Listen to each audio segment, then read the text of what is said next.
sometimes come to the conclusion that it's not new.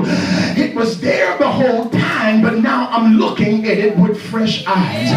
And that's why at times when you enter into a defining moment, God steals you away from other people and puts you in a place of isolation. Come here, John the Revelator, help me preach.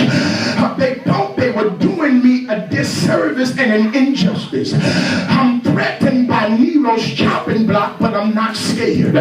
Put me on the Isle of Patmos if you would, but little do you know, isolation brings revelation. And now that I've disconnected myself from other people and I got you out of my spirit, God is about to whisper in my ear.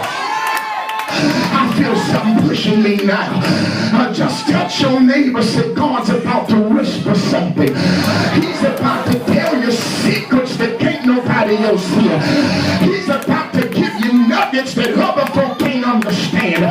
He's about to break codes that other folk could not decipher. He's about to release blessings that other people could not handle. Because God put you by yourself, now he's about to put more of him on the inside of you. You ought to pull out your iPhone and text your neighbor and say, neighbor, isolation brought my revelation. Say, thank you for not calling me back. Say, thank you for not showing up and picking me up. Say, thank you for not posting on Facebook. Thank you for not inboxing me. Thank you for not tweeting me. Because you left me by myself.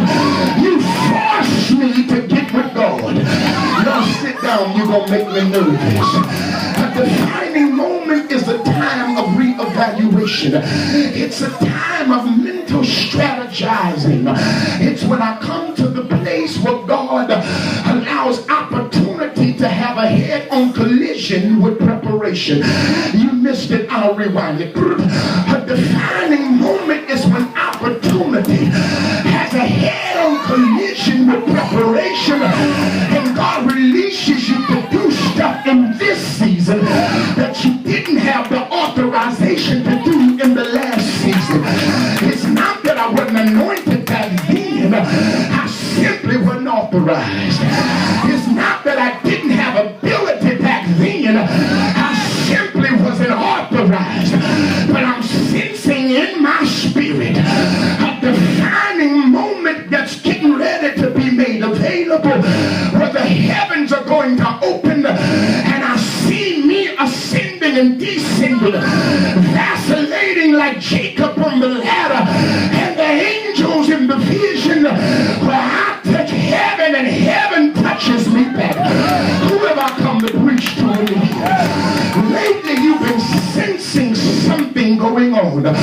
You could tell there was no ordinary time in your life, but now you've tapped into the point and the fact of the matter that this time is very sacred. And sometimes we get to the point where we're ignorant to what God is trying to do in its fullness or totality. It brings us to a place of frustration, and the old preacher says it like this: it makes you trust God when you cannot trace God. And because we understand that the will of God will never send us, but the grace of God can never save us, sometimes God puts us in certain places where we don't understand and it does not feel good, only to unfold the defining moment in our lives. You don't have to take my word for it. The Bible is filled with those who had defining moments. Moses had a defining moment when God told him to do something as